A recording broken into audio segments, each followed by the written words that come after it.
Does that mean we're recording? Oh yeah, we're recording.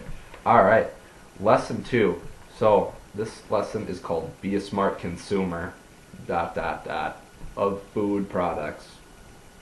I know, it's a lame joke, but I think it's kind of cool. You know, you consume foods, you're a consumer if you look into media and stuff. Yeah, okay, you get it. Cool.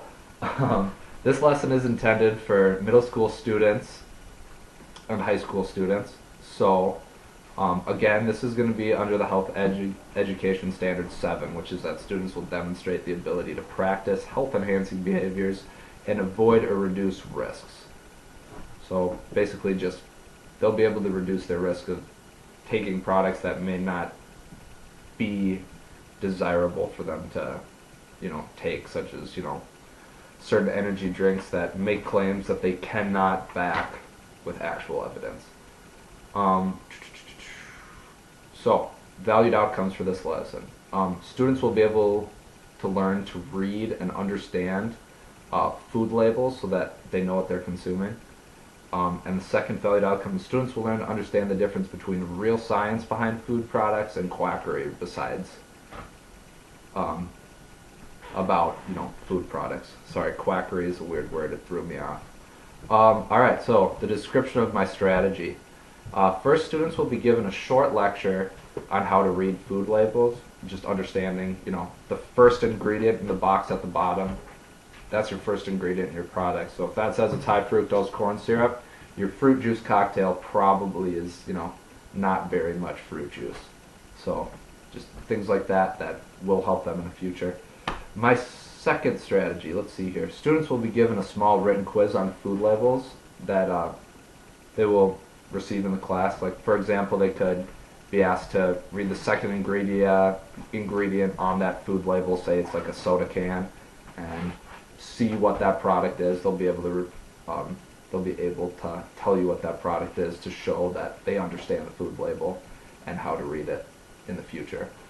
Alright, and then 3, students will be given a short lecture on food products that make claims that they may not be able to back, such as products like 5-Hour Energy that, 5 hours of energy sounds great, but is that really what it's doing, or is it, hitting you with some caffeine and some vitamin B and that, your body could burn that up in an hour, or maybe it could give you the jitters and you're not going to feel better for 10 hours.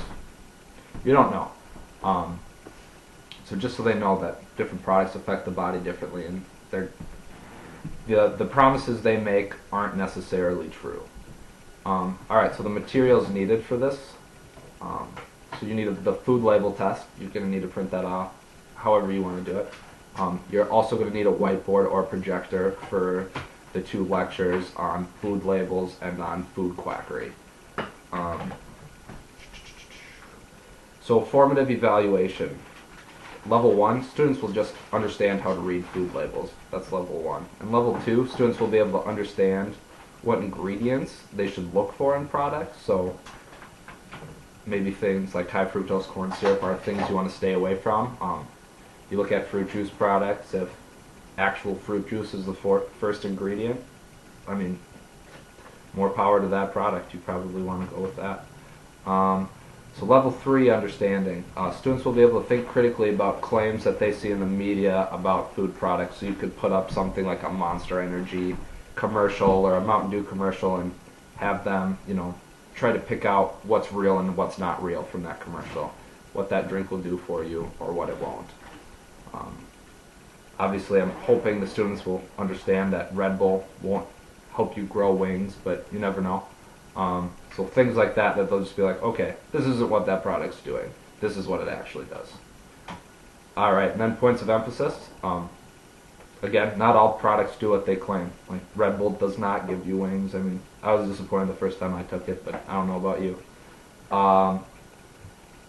And then the second point is being an informed consumer is key to eating quality food products. So you need to understand what you're putting into your body before you just consume it, and that will help your health in the long run.